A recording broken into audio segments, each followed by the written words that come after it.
Recording studio बलुआहा। हिलवा छठी के छौरी दुनु हिला हिला के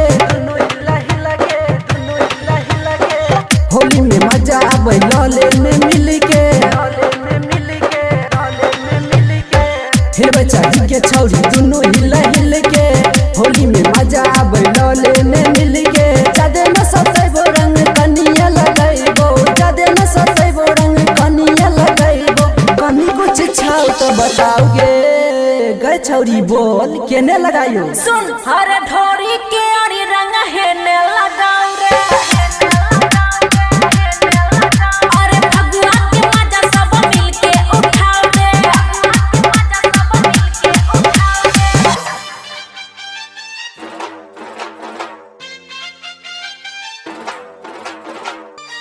होली हो अरे ढोरी के अरी रंग है ने लगाओ रे। छोरा सब करे चोहा लागे होली में तोड़ दे तो ताला गे। छोरा सब करे चोहा लागे होली में तोड़ दे तो ताला गे। छने पिचकारी में तो रंग रे। झूठो के तोय कर छही ही काम रे। सुन छने पिचकारी में तो रंग रे। झूठो के कर छही काम रे। होलिया में छौरिया लागे छी फूल झरिया करे खातिर भरल छै गे किछ करिया। लहंगा अपन तो उठाओगे तो ही माले छकी।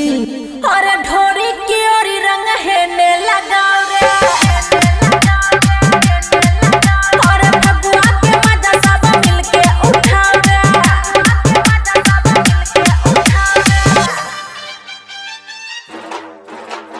फगुआ के मजा सब मिलके उठाओ रे। होली हो अरे ढोरी की ओरी रंग है ने लगाओ रे। गरम कैले ही महाला गे बुढ़बो भी करे चोहाला गे। गरम कैले ही महाला गे बुढ़बो भी करे चोहाला गे। सब में जोश आइब गेले बाबू।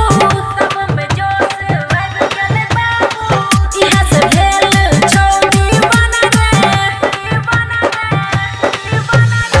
सब में जोश आइब गेले बाबू।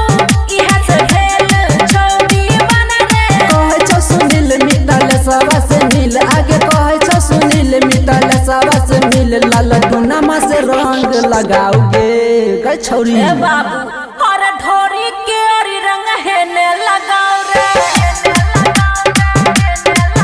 हर फगुआ के मजा सब मिलके उठाओ रे।